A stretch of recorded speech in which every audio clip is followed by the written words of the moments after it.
Hello student, today we will learn about the molecule. आज हम molecule के बारे में इसमें पढ़ेंगे। जैसे मॉलिक्यूल जनरली क्या है? Molecule is a group of atom, group of two और मोर एटम्स, दो या दो से अधिक एटम के ग्रुप को हम जनरली मॉलिक्यूल बोलते हैं।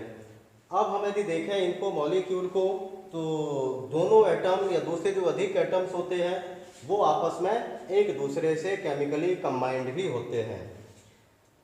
इसके अलावा और मॉलिक्यूल जो होते हैं they have free existence in the nature, वो नेचर में फ्रीली एग्जिस्ट करते हैं, जबकि एटम जो होते हैं they do not have free existence, molecule have the free existence. इसका मतलब ये हुआ कि जो मॉलिक्यूल है वो एक इंडिपेंडेंट यहाँ पर नेचर में रह सकता है। तो स्मॉलेस्ट किसी मैटर का स्मॉलेस्ट यूनिट या किसी एलिमेंट का, किसी सब्सटेंस की वो स्मॉलेस्ट यूनिट जो फ्री फॉर्म में नेचर में पाए जाते हैं उसे हम मॉलिक्यूल बोलते हैं। मॉलिक्यूल, तो मॉलिक्यूल इन जनरल है is a group of two और more atoms that are chemically bonded, and in the group of atom the atoms are of same element or maybe of different element। ये atoms किसी molecule के same element के भी हो सकते हैं और डिफरेंट एलिमेंट के एटम भी आपस में कंबाइन होकर के मॉलिक्यूल का फॉर्मेशन करते हैं। अब how can we define molecule? तो मॉलिक्यूल एक तरह से स्वतंत्र बॉडी है, इंडिपेंडेंट मॉलिक्यूल पार्टिकल होता है। तो molecule is the smallest particle of an element or a compound which is capable of independent existence or freely exist in nature, जो नेचर में फ्रीली एग्जिस्ट होता है या जो इंडिपेंडेंटली एग्जिस्टेंस है जिसका, उस स्मॉलेस्ट पार्टिकल को हम मॉलिक्यूल बोलते हैं। अब ये जो मॉलिक्यूल होते हैं, एक मॉलिक्यूल उसके सभी कैरेक्टरिस्टिक्स को शो करता है, means all the properties of that substance shown by these molecules. जैसे आपने मान लीजिए कि वाटर मॉलिक्यूल लिया H2O, तो वो वाटर मॉलिक्यूल हर एक तरह के वाटर को रिप्रेजेंट करता है, मीन्स उसकी एक चाहे आप मॉलिक्यूल लें या होल वाटर ले लें, सभी की प्रॉपर्टी, दोनों की प्रॉपर्टी सेम होगी। तो जैसे जो एटम्स होता है, जब सेम एलिमेंट और डिफरेंट एलिमेंट या कोई भी कंबाइन होता है वो हमेशा मॉलिक्यूल कहलाते हैं। और मॉलिक्यूल टू टाइप के हो सकते हैं, यदि सेम तरह के एटम कंबाइन होंगे then this type of molecule are known as molecules of element, and if the atoms are of different element then these molecules are known as molecules of compound। तो आगे है types of molecule, molecules of elements। First type है इसके molecule का। तो molecules of element means same element से मिलकर के जो बने हुए मॉलिक्यूल होते हैं उन्हें हम molecules of element बोलते हैं। These molecules are made up of the atoms of same element। एक ही एलिमेंट के एटम से बने हुए मॉलिक्यूल मॉलिक्यूल्स ऑफ एलिमेंट, और इनको हम सिंपली मॉलिक्यूल भी बोल देते हैं। And these are also called homoatomic molecules। इन्हें होमोएटॉमिक मॉलिक्यूल के नाम से भी जाना जाता है। होमो मतलब होता है सेम, मीन्स यहाँ पर सेम एटम्स जुड़े हुए हैं इस मॉलिक्यूल में, वे कहलाएंगे होमोएटॉमिक मॉलिक्यूल, क्योंकि homo is the use for same, same का मीनिंग होता है होमो। फॉर एग्जांपल जैसे अभी जैसे देखें ये हीलियम, आर्गन, नियॉन, ये सिंगल एटम से मिलकर के बने होते हैं, तो they also known as monoatomic gases. इनको हम मोनोएटॉमिक गैसेस के नाम से भी जानते हैं, क्योंकि यहाँ पर नंबर ऑफ जो एटम है वो 1 है। एक्चुअली ये नोबल गैसेस हैं, ये किसी के साथ रिएक्शन नहीं करते हैं, और रिएक्शन नहीं करने के कारण ये मोनोएटॉमिक मीन्स सिंगल एटम के रूप में रहते हैं। मोनो मीन्स 1, तो 1 एटॉमिक फॉर्म में पाए जाते हैं। इसी तरह से hydrogen, chlorine, oxygen, nitrogen, fluorine, etc। इस तरह की गैसेस में देखें तो नंबर ऑफ एटम्स यहाँ पर कितने हैं? हर एक मॉलिक्यूल यहाँ पर 2-2 एटम से मिलकर के बना हुआ है, इसलिए These are called diatomic gases. इनको हम या diatomic gases या diatomic molecule भी बोल सकते हैं। तो ये मोनोएटॉमिक गैसेस लिखे हैं, मोनोएटॉमिक मॉलिक्यूल ये भी चलेगा, ये डाईएटॉमिक मॉलिक्यूल है। इसी तरह से जैसे O3 ओजोन है, ओजोन में 3 एटम्स ऑक्सीजन के आ गए, तो इसको हम ट्राई एटॉमिक मॉलिक्यूल लिख सकते हैं। और फास्फोरस है जैसे, तो ये टेट्रा एटॉमिक,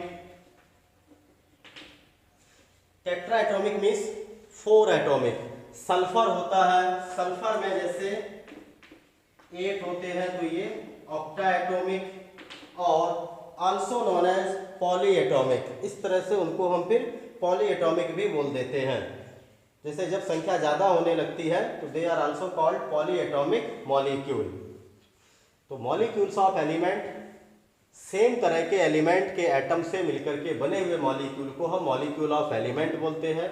और इसमें ये hydrogen, chlorine, oxygen, nitrogen, fluorine, ozone, phosphorus, sulphur, ये सभी मॉलिक्यूल्स ऑफ एलिमेंट हैं। अब एक मॉलिक्यूल में नंबर ऑफ एटम्स कितने हैं? जैसे यहाँ पर है 1 एटम, यहाँ पर है 2 एटम, इसमें 3, इसमें 4, इसमें 5, 8। तो number of atoms present in a molecule is known as atomicity of the molecule. वो एटोमिसिटी कहलाती है। Atomicity means the number of atoms constituting a molecule is called atomicity। या इसको ऐसे भी बोल सकते हैं, number of atoms present in a molecule is called atomicity। number of atoms कितने हैं? जैसे अभी हम देख रहे थे हीलियम, तो इसमें number of atoms 1 होता है। हाइड्रोजन, इसमें 2 एटम्स हैं, तो एटोमिसिटी 2 हो जाएगी। नाइट्रोजन, इसकी एटोमिसिटी भी 2 हो जाएगी। ओजोन, इसकी एटोमिसिटी 3 हो जाएगी। फास्फोरस की एटोमिसिटी 4 हो जाएगी। सल्फर की एटोमिसिटी 8 हो जाएगी। इसी तरह से जैसे नियॉन ले लें, नियॉन का भी 1, क्लोरीन में 2, ऑक्सीजन में भी 2। तो ये सभी की एटोमिसिटी है यहाँ पर नंबर ऑफ एटम्स। जब 1 आता है तब इसी को ही हम मोनोएटॉमिक बोलते हैं, 2 के लिए डाई एटॉमिक, 3 के लिए ट्राई एटॉमिक, 4 के लिए टेट्रा एटॉमिक और पॉली एटॉमिक, ऐसे नाम देते हैं। तो ये एटोमिसिटी होती है। अब मेटल्स हैं और कुछ अदर एलिमेंट्स हैं, जैसे कार्बन, तो अब उनका तो स्ट्रक्चर सिंपल नहीं होता है, उसमें लार्ज नंबर और इनडेफिनिट नंबर ऑफ एटम्स एक साथ बॉन्डिंग करके पाए जाते हैं।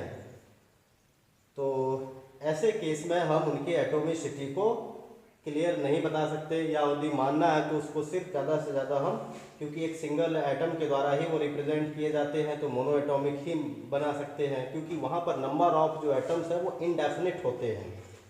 तो एटोमिसिटी, क्योंकि वहाँ पर सिंगल मॉलिक्यूल ऐसा नहीं बनता है। नेक्स्ट है मॉलिक्यूल्स ऑफ कंपाउंड्स। सेकंड है मॉलिक्यूल्स ऑफ कंपाउंड्स। और कंपाउंड्स में जो एलिमेंट्स होते हैं वे डिफरेंट एलिमेंट के एटम आपस में एक फिक्स रेशियो में कंबाइन होकर के मॉलिक्यूल्स ऑफ कंपाउंड बनाते हैं। तो these molecules are made up of atoms of different element and known as molecules of compound. Molecules of compounds also known as heteroatomic molecule। इनको हम heteroatomic molecule भी बोलते हैं, क्योंकि hetero means होता है डिफरेंट। तो ये डिफरेंट एलिमेंट से मिलकर के बने हैं, उनके एलिमेंट के एटम से मिलकर के बने हुए हैं, इसलिए इनको हेटेरोएटॉमिक मॉलिक्यूल के नाम से भी जाना जाता है। और इनको सिंपली कंपाउंड भी बोल देते हैं, तब भी मतलब ये चलते हैं, और इनको बोला जा सकता है कंपाउंड भी। अब जैसे एग्जाम्पल के रूप में देखें वाटर, तो वाटर का जैसे होता है H2O, ये भी अच्छा डाई, ट्राई, टेट्रा, इस तरह से इनमें भी एटोमिसिटी हो सकती है। जैसे वाटर के मॉलिक्यूल में 3 एटम हैं, 2 हाइड्रोजन के, 1 ऑक्सीजन के, मीन्स ये भी किस तरह ट्राई एटॉमिक नेचर का होता है। इसी तरह से जैसे hydrochloric acid, hydrochloric acid means इसका फॉर्मूला होता है HCl, सल्फ्यूरिक एसिड है H2SO4 sulphuric acid, carbon dioxide जैसे है कार्बन डाइऑक्साइड CO2। तो यहाँ पर इन सभी में ये एलिमेंट आपस में एक फिक्स रेशियो में भी कंबाइन हुआ है। जैसे वाटर में, जैसे हमने पहले भी पढ़ा हुआ है कि वाटर में हाइड्रोजन और ऑक्सीजन के कंबाइनिंग जो रेशियो होता है बाय मास 1:8, क्योंकि हाइड्रोजन का मास होता है 1 यूनिट, 2 हाइड्रोजन होने के कारण टोटल मास हो जाएगा 2, ऑक्सीजन का होता है 16, 2:16 को आप सिंप्लीफाई करेंगे तो ये आ जाएगा 1:8। तो बहुत सारे नंबर ऑफ मॉलिक्यूल्स आप calcium sulphate, potassium chloride, sodium bromide, हजारों लाखों की संख्या में ये डिफरेंट एलिमेंट आपस में कंबाइन होकर के मॉलिक्यूल्स ऑफ कंपाउंड का फॉर्मेशन करते हैं। तो इसमें हमें एलिमेंट कौन कौन से कंबाइनिंग एलिमेंट होते हैं, कभी ये भी क्वेश्चन पूछा जा सकता है, या किस रेशियो में कंबाइन है वो भी क्वेश्चन पूछा जा सकता है। तो हमने आज मॉलिक्यूल के बारे में पढ़ा। आज के इस वीडियो में इतना ही। Thank you, have a nice day.